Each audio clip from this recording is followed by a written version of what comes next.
Thiruvananthapuram general ആശുപത്രിയിൽ ശസ്ത്രക്രിയയ്ക്കിടെ യുവതിയുടെ നെഞ്ചിൽ ഗൈഡ് വയർ കുടുങ്ങിയതിൽ വീഴ്ച സംബന്ധിച്ച് ആരോഗ്യമന്ത്രി. ശസ്ത്രക്രിയ നടത്തിയ ഡോക്ടറുടെ ഭാഗത്തുനിന്ന് ഗുരുതര വീഴ്ചയുണ്ടായെന്ന് ആരോഗ്യമന്ത്രി നിയമസഭയിൽ പറഞ്ഞു.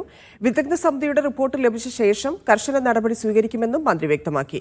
പ്രതിപക്ഷ നേതാവ് വി ഡി സതീഷിന്റെ സബ്മിഷനായിരുന്നു മന്ത്രിയുടെ മറുപടി. സർ, ഇത് ചെയ്ത സെൻട്രൽ വീനസ് കത്തീഡ്രൽ അതിൽ ഇൻസേർഷൻ നടത്തി അത് ചെയ്ത ഡോക്ടർക്ക് ആ ഭാഗത്തു നിന്ന് ഗുരുതരമായിട്ടുള്ള വീഴ്ച ഉണ്ടായിട്ടുള്ളതായിട്ടാണ് മനസ്സിലാക്കുന്നത്.